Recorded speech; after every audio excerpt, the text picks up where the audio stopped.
nosotros tenemos la mala costumbre de solamente hablar del anexo C. Son tres anexos, A, B y C. El A es el estatuto, cómo se organiza Itaipú. El B es qué se tiene que construir. Y el C es cómo se va a pagar, básicamente, ¿verdad? ¿Cuáles son las condiciones de suministro? ¿Cómo se va a vender? Entonces, haciendo en el A, lo más relevante que nunca, hay varias cosas que nunca se cumplieron. Por ejemplo, que es obligación cumplir las normas de contabilidad normalmente aceptadas, los principios de contabilidad. Y eso a esta altura es grave. En su momento era entendible, pero hoy en día es grave, porque justamente estamos hablando de costos, estamos hablando de cuánto vamos a cobrar, estamos hablando de tarifas. Esta es hoy en día la discusión principal, y una tarifa, un costo, ustedes son muchos empresarios, no se puede fijar si no tienen la contabilidad bien hecha conforme ciertos principios, para no tener que discutir todo el mundo. Voy a tener los principios y discutir solamente alguna cuestión. Tampoco se han hecho nunca lo que dice que es obligación del consejo de la entidad, de que tiene que valorarse los activos con el tiempo. Entonces llegamos a un absurdo de que hoy en día el patrimonio neto de Itaipú es de solo $100 millones.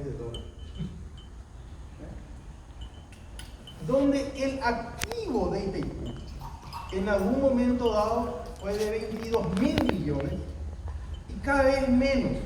La contabilidad que se aprobó el viernes pasado dice que es $5.000 millones aproximadamente nomás. El absurdo de que cuando se paguen todas las deudas, que es acá a un año aproximadamente, eso va a bajar todavía por debajo de 3.000 probablemente, lo cual es un absurdo. Nadie piensa que se va uno ahí a la represa y eso vale $100 millones, o con el activo y todo eso vale 3.000 o 5.000. Jamás esa represa, así como está, mínimo vale hoy en día $30.000 millones. Se puede discutir 50.000, 40.000, 60.000, pero 30.000 sería lo mínimo. Eso es el anexo, como así, los deberes pendientes. El anexo B, lo más resaltante es que nunca se hicieron las esclusas de navegación. Entonces, obviamente, logramos de alguna manera pagar antes de tiempo, pero sin haber hecho todos los deberes. Y el anexo C, más o menos lo que dice, es la interpretación de lo que dice, porque después podemos entrar a los detalles. Dice más o menos que, como cuando se firmó el tratado, uno de los grandes miedos es cómo se iba a financiar. Entonces, a diferencia de todas las empresas que venden energía en el mundo, Itaipú no vende energía. Es como si alquilara máquinas. Porque tener las 18 máquinas de 700 megas cada una, como no sabes cuánto va a producir, pero tenés una gran deuda que pagar, decir, bueno, ¿usted qué máquina quiere? Bueno, yo quiero 17 de las 18. Bueno, llévese 17 de la 18 aparte de la deuda. Llévese 17 y 18 de todos los costos de personal. O sea, se hace por potencia. Eso obviamente solamente es lógico si la deuda es la preocupación principal de una empresa y es lo que de alguna manera determina o no que tengamos un buen final a los 50. Esa fue la preocupación de estos años. Por eso se habla de la deuda espuria, por eso se habla de una cantidad de cuestiones. El énfasis estaba en pagar la deuda. Bueno, se pagó la deuda. Números más, números menos, se ve solamente ya $2.000 millones, deuda pagada. Para semejante emprendimiento se terminará de pagar en el 2023, la mayoría en abril. Hay unas pequeñas deudas que quedan, que después podemos comentar, pero son cosas menores. Ya no es aquel 20.000, 22.000 millones, es una cuestión chiquitita. Entonces, ¿qué es lo que dice? ¿Cuál es la tendencia de cómo se lee el anexo C? Se dice, ¿sabe qué? Itaipú es sin fines de lucro, entonces los ingresos y los egresos tienen que cuadrar. Y se dice, ¿qué va a ser ingreso? Ingreso es esta especie de alquiler de máquinas o venta de potencia. Usted dice cuánta potencia va a llevar. Del total de potencia, usted lleva el 85% de la potencia, paga el 85% de la deuda. Si esa potencia, es como si tuviéramos este foco. Es como si en el alquiler del hotel le dijeran a usted, bueno, yo le voy a cobrar por cuántos focos hay acá. ¿Se prende o no se prende? ¿Okay? Pues no sabemos si hay energía eléctrica, no sabemos si van a necesitar, pero contamos todos los focos del salón y le cobramos por la cantidad de focos, no por la cantidad de luz que nos da. ¿Okay? Esa es la diferencia entre potencia y energía. En el mundo, cuando uno busca tarifas, todo ya está hoy en día en energía. Nadie te vende potencia. Entonces, con eso se garantizó el pago, porque hubiera o no mucha agua que se convirtiera en energía, de todas maneras, como la potencia estaba instalada, se iba a poder pagar la deuda. Se pagó. Misión cumplida, se pagó. Cumplió su rol.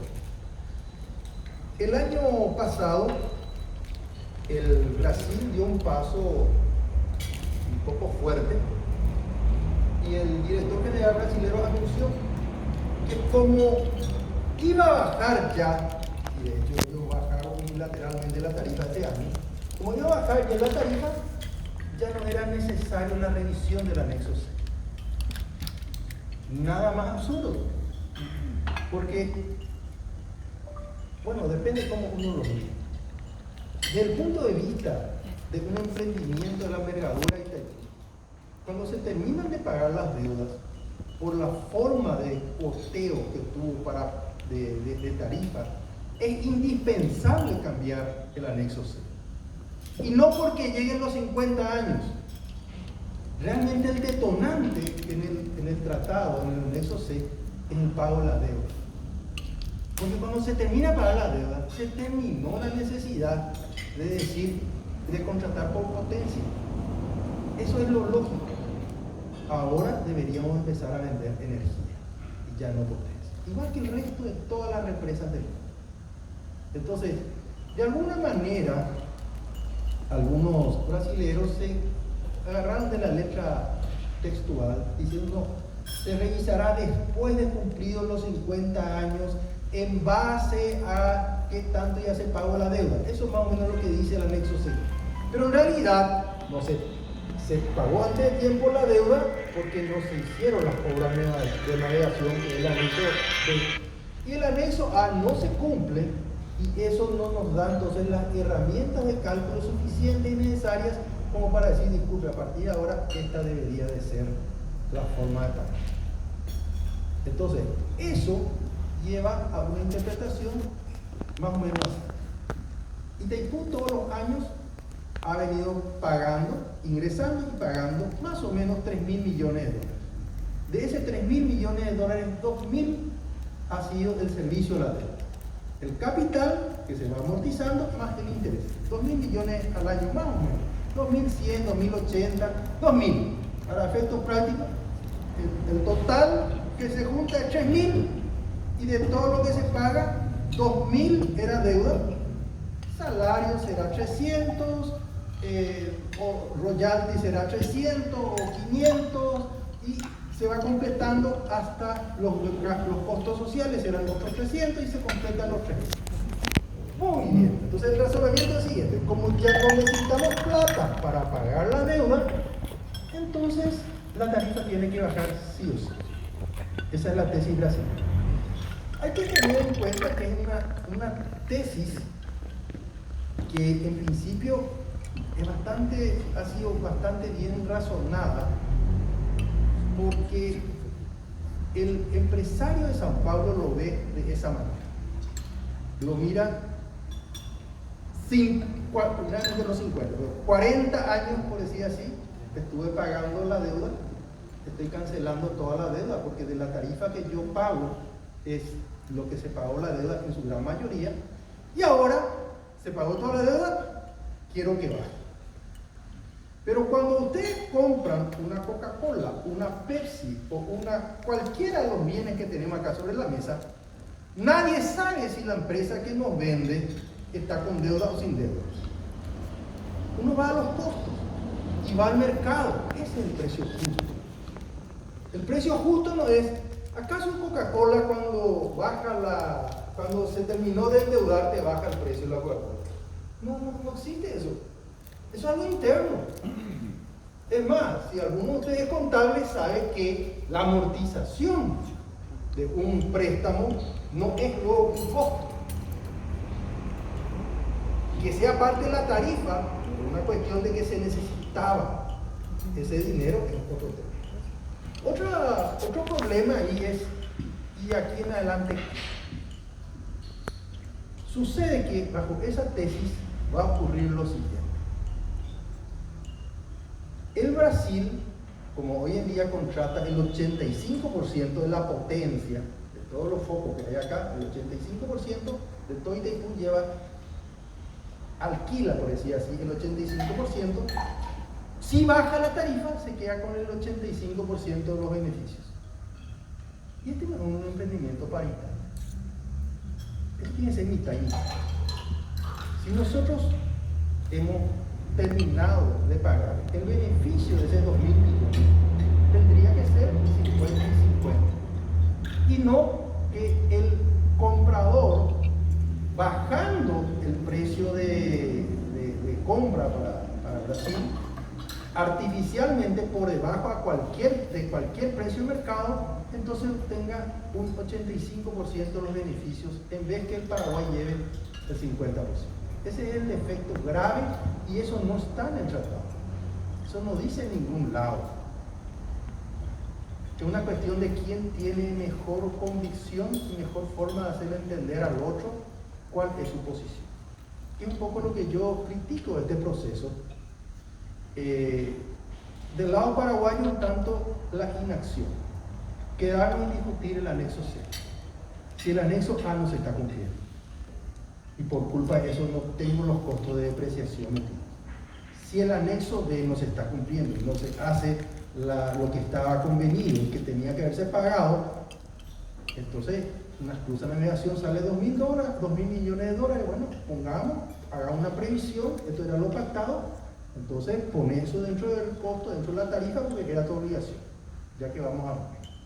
Si queremos ir más en los detalles, vamos a decir así, tengamos en cuenta también de que esa deuda tuvo una parte espuria, una parte grande espuria, no cualquier cosita. Cuando el Brasil quiso no pagar la tarifa que correspondía por el anexo C, cuando se sumaba el servicio, la deuda, los gastos, se dividía entre todos los focos, se establecía por tratado la tarifa, en un momento dado el Brasil dijo, no, el mercado a mí no me permite la condición y se pagó menos. Entonces creció la deuda, $4.000 millones de dólares, el número más grande. Hoy en día ese 4.000 ya está todo pagado. ¿Quiénes lo pagamos? Lo pagó el Paraguay y lo pagó Brasil. Pero ellos fueron los beneficiarios, ellos tendrían que haber pagado todo en todo caso. Que es un poco lo que dice el informe de la Contraloría. Yo coincido conceptualmente, no tengo los detalles del cálculo, pero conceptualmente yo coincido con la posición de la Contraloría General de la República. Eso, el Paraguay se está haciendo cargo de una deuda que se generó, ya no hicimos cargo.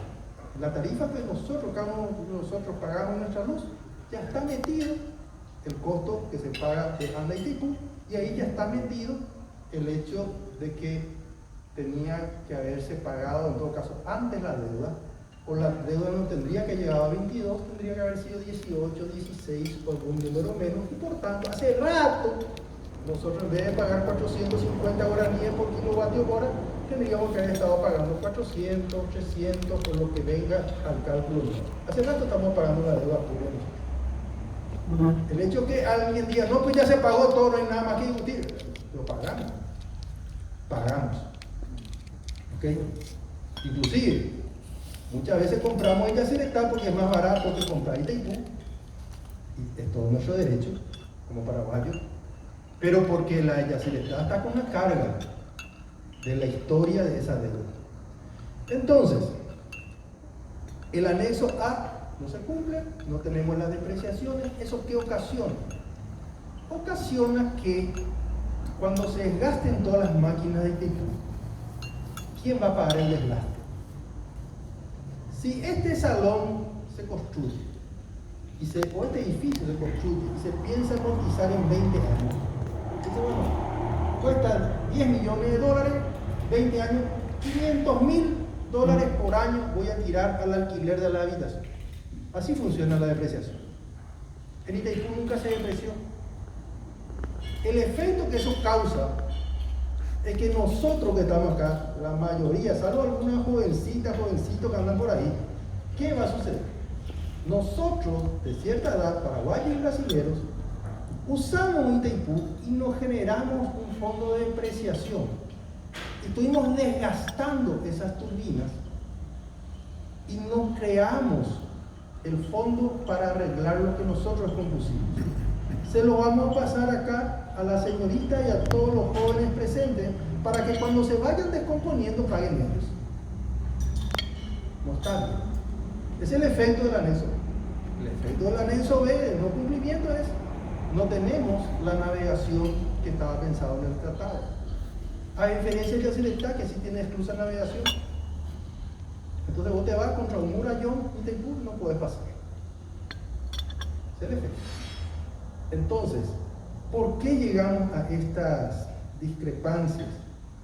En alguna medida, porque conceptualmente, si esto se pudiera analizar en un ámbito universitario, en un ámbito de objetivos de desarrollo sostenible, es fácil de llegar a acuerdos.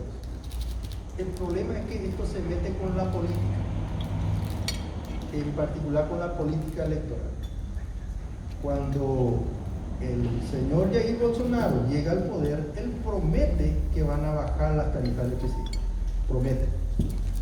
Llega al poder, apoyado de alguna manera por los empresarios de San Pablo. Y él tiene que cumplir su promesa. Entonces baja la tarifa. Eso es el resumen. ¿Es beneficioso para Brasil? A corto plazo sí, porque está pagando menos. 600 millones de dólares menos, 500 millones de dólares menos de año, 2.000 o por 85, 1.700 millones de dólares menos a partir del año que viene. Ese es el beneficio, a corto plazo. A mediano plazo, señores, si nosotros tenemos un país donde en vez de pagarse $50 por megavatio hora, o como hoy estamos pagando $35 por megavatio hora, de 3.000 baja a 1.000 el flujo, esto baja a $10 el megavatio hora. Las empresas van a querer venir al Paraguay, las que usan mucha energía eléctrica, y el gran perdedor es el Brasil, porque van a venir. Como no nos pagan lo que corresponde al mercado, ni ningún precio justo, las empresas que usan mucha electricidad van a querer venir al Paraguay, porque vamos a tener mucha abundante y renovable energía eléctrica para venderles. Y el gran perdedor es Brasil.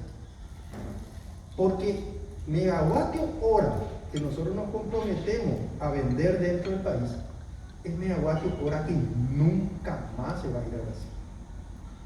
Acá hoy hacía relación a que el mismo grupo que entró en el Hotel Guaraní, después le tuvo confianza al Paraguay y abrió una siderúrgica que queda al lado de la estación de Lima. Esa siderúrgica consume 12 megawatts aproximadamente. Como esa industria pueden venir 100, consumir 1.200, porque de ese tipo de industria la energía eléctrica es un componente importante. ¿Va a tardar años, meses? No sé. Los bitcoins te vienen en 6 meses. Es un contenedorcito. Puedes traer 100.000 contenedores. Queremos colocar de nuestros 7000 megas queremos colocar 5000 megas, y vamos a poder colocar 5000 megas como país. ¿Cuál es el efecto global de eso? El efecto global es que el Brasil se queda sin energía. Por no querer pagar 30 o 35 y querer pagar 10, se queda sin nada. Que ellos lo convierten en 100 o en 200. El principal negocio de ellos no es el regateo de 30 o 10. Ese es mirar muy a corto plazo. El principal problema es que se van a quedar sin nada. Si somos meridianamente inteligentes, si somos realmente inútiles, entonces se van a quedar con todo. Se van a quedar con toda la energía y se van a quedar a un precio vil.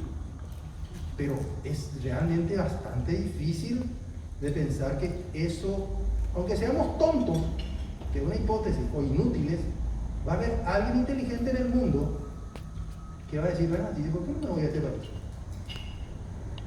¿Cuánto le están pagando? $10 megavatio hora. Y le voy a pagar 25. Le voy a pagar 20. Esto que quieren venir a ese hidrógeno que le llaman verde, hidrógeno, y todos son electrointensivos. Todo lo que produce es lo que se llama gas medicinal, y todos son electrointensivas. Aire, energía eléctrica, gas. Así nomás. O agua, energía eléctrica, gas. O sea, mano de obra casi no hay. Ese es el defecto de este tipo de industria. Por eso es que perdemos todo. Nosotros vamos a traer un tipo de empresario que no genera trabajo, que no genera trabajo decente. ¿Va a haber inversión? Sí. Pero no es inversión que va a mover la industria nacional, porque es inversión que viene afuera nomás. Compro un contenedor de China, vengo, lo monto acá. Gana un poquito de plata al estibador, gana un poquito de plata, poco queda. Y consume un recurso que a la larga va a ser escaso. Esta energía no es eterna. Conforme sube nuestra demanda como país, energéticamente, y vamos subiendo rápido al 7%, Itaipú va a empezar a agotarse.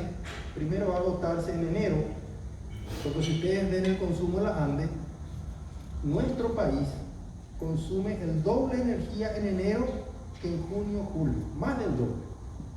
Entonces, en el primer año, dentro de 12, 15 años, en enero, Paraguay va a ser importador de energía. Importador de energía en enero. Después vamos a volver a ser exportador en marzo. Y en julio vamos a exportar muchísimo todavía. Pero vamos a hacer, aunque sea por unos días o por unas horas, vamos a empezar a ser importadores de energía. Y vamos a ver si los vecinos quieren vendernos a 10. Quiero ver a cuánto nos venden.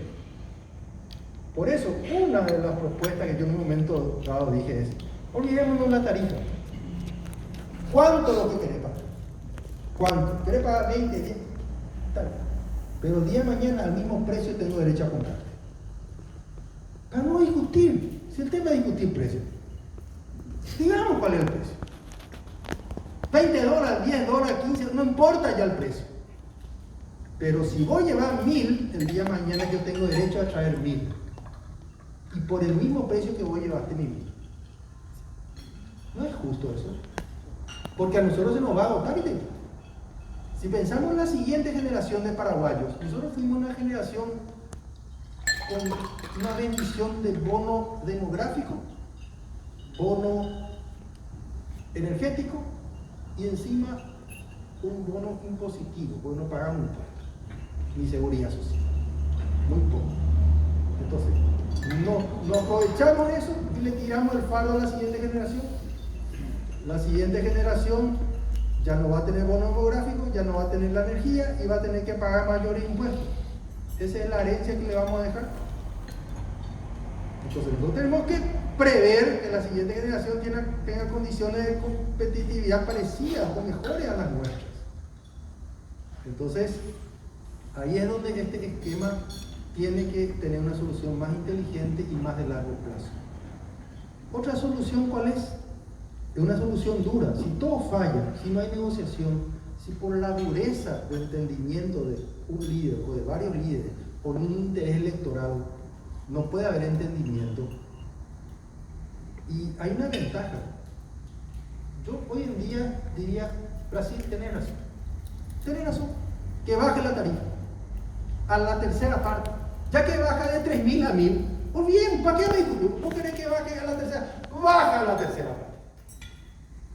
Hoy en día Ande compra el 15% de la potencia de título. Si baja la tercera parte, con la misma plata puede comprar 45%.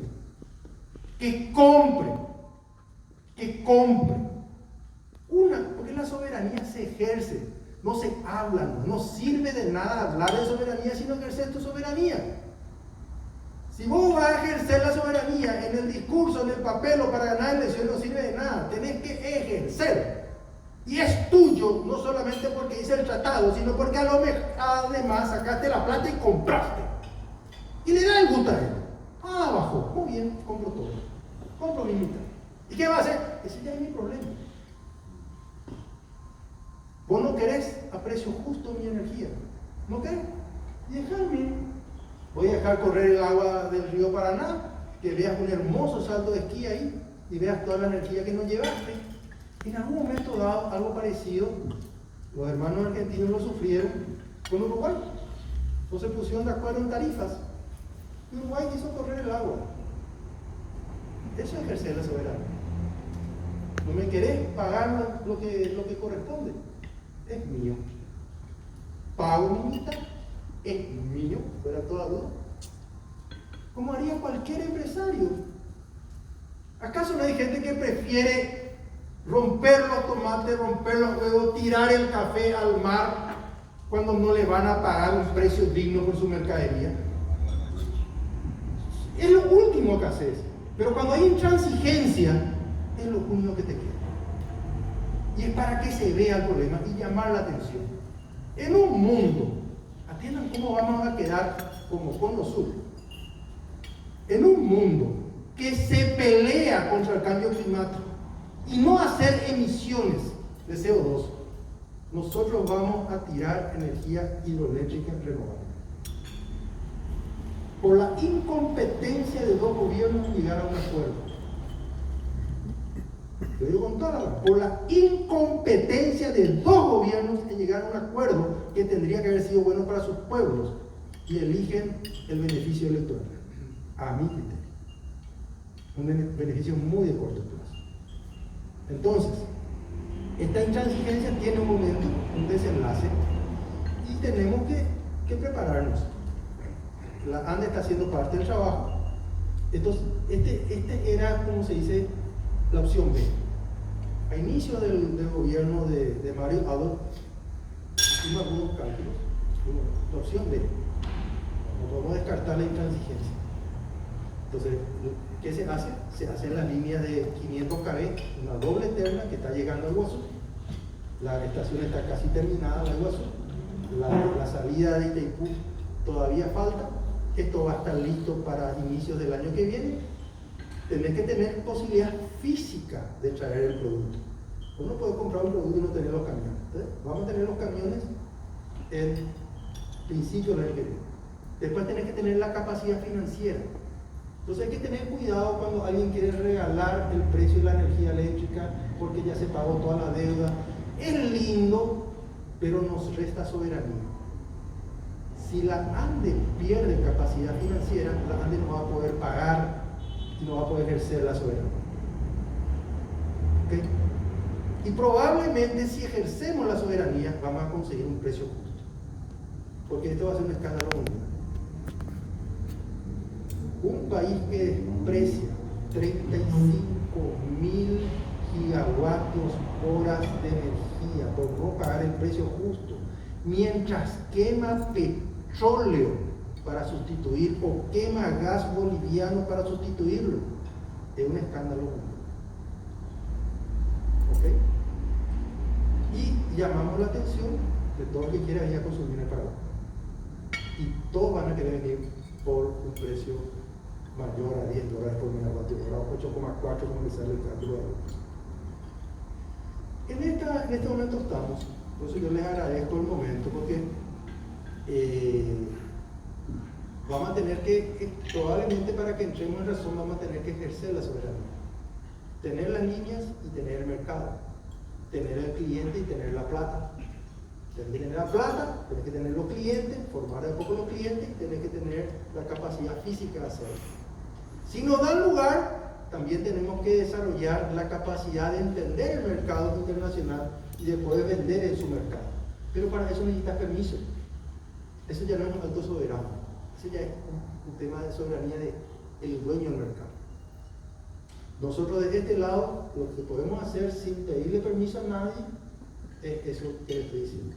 Si hay acuerdo, y de acuerdo a lo que dijo el ex canciller, le dijeron que en este momento no se va a acordar nada porque son momentos políticos, electorales.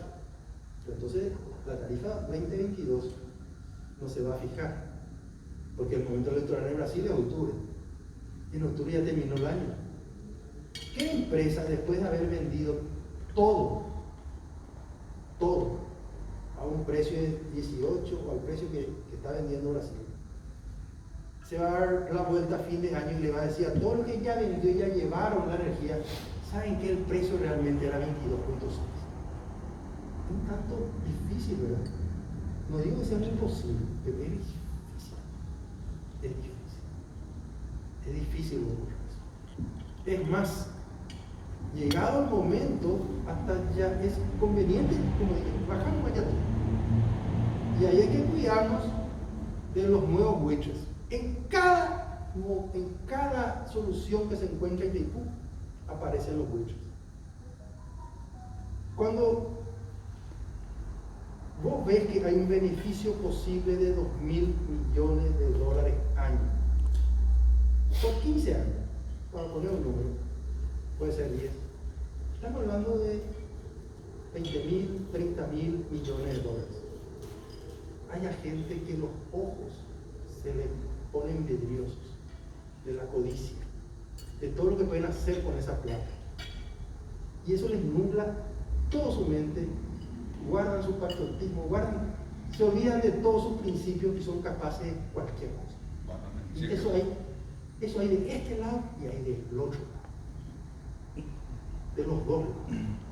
Entonces los que están en el poder, y esto es algo que está muy dentro de nuestro, los que están en el poder piensan que ese 2.000 millones no es del Paraguay y de Brasil, es de nosotros. Es de nosotros. Quizás no los 2.000, pero con 400 es de nosotros. ¿Verdad? Medio así piensan. Medio así, eso está metido en el caracú. Nosotros todavía tenemos un país casi feudal, donde hay grupos empresariales o cierto tipo de negocios donde solamente participa fulanito, donde solamente Mengano, o donde participan tres pero se ponen de acuerdo los precios. Si hay alguno de las gasolineras acá, me perdona, pero se ponen de acuerdo para no trabajar de noche. Es difícil, ¿verdad? Es difícil, me van a perdonarlo. Ese es el problema de los oligopolios, ¿verdad? Entonces, ¿tiene capacidad de presión? Tiene capacidad. Entonces, nosotros no tenemos todavía un país institucionalizado, con instituciones firmes, donde el órgano que rige la competencia se va y le interviene. Y le dice, no, usted quiere cerrar la noche, cierre todo el día. Entonces, no tenemos eso. No tenemos. Entonces, en un país con instituciones débiles, estamos en el problema de que a la gente se le abren los ojos de que en 2.000 millones de años que alguien será el dueño, todavía no se sabe quién. En Brasil se quiere llevar el 85%, no tiene algo en el 15%, nosotros creemos que tiene que ser el 50%, por lo que están en el poder dicen, hay una parte que hay un faltante acá, ¿no? Es Brasil, Paraguay, estamos nosotros, ¿verdad? Pues todo esto entra y va a entrar. También van a entrar los que quieren privatizar. Porque es fácil criticar un negocio cuando siempre la ANDE compró a 30 y vendió a 50, porque más o menos eso hace la ANDE, ¿verdad? Y ahora va a comprar a 10. Es fácil ser eficiente, ¿verdad? Es fácil ser eficiente y decir, yo soy el gran salvador. sea, todos los intereses creados que se les pueda ocurrir van a, de alguna manera, convertir en esta decisión. Por eso es que me interesa el poder compartir con gente que puede entender y que tiene vivencia de lo que es nuestro país. Los negocios fronterizos en nuestro país son feos, porque bonita, el contacto de este lado, el contacto del otro lado de que no te va a parar la mercadería, necesitas el contacto de que nadie te va a atajar acá, necesitas una cantidad de cuestiones, ¿verdad? Cuando ocurrió la primera vez que nos plantamos frente a Brasil, a inicios del 2019, realmente comenzó ya en el 2018, ellos enseguida empezaron a apretar. Yo traje el celular donde están todos los WhatsApp del presidente de la República, como él me comentaba el apriete que le hacía. Él me decía, me están apretando esto, me están apretando esto. Ahí está, si quieren ver, no hay ningún problema. Ellos van a apretar. Y ahí depende de qué tan comprometidos el que está siendo apretado está con su país, o de qué tan comprometidos están con lo que le dieron plata para llegar al puesto. Porque en este momento, de los dos lados, la solución que se está encontrando, que es primero generar incertidumbre. No hay peor cosa que la incertidumbre. Nadie sabe la tarifa, no es lo del año que viene, de este año. Es más, le voy a hacer una crítica. En Yacyretá tampoco nadie sabe la tarifa. Y si yo fuera brasilero, miraría al Paraguay. Y hagamos. El Paraguay levantó a Argentina 30 años sin definición de tarifa. A mí me aguanta un año. Yo soy el bueno de esta película. Hace 30 años no se sabe cuánto sale la tarifa de Yacyretá. Y hace 6 meses no se sabe cuál es la tarifa de esto puede ser eterno, ¿no? No vayamos a creer que esta crisis se va a solucionar en 6 meses, en un año, o porque cambie el gobierno así. Puede solucionarse.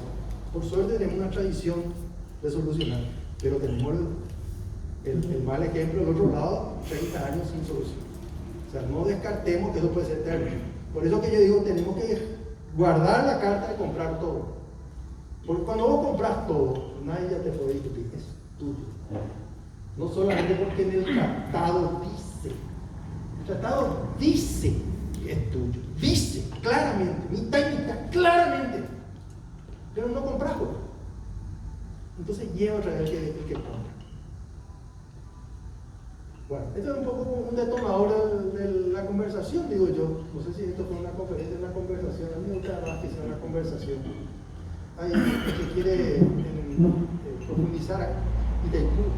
Hay muchísimo que profundizar. Es toda una historia. ¿Sí?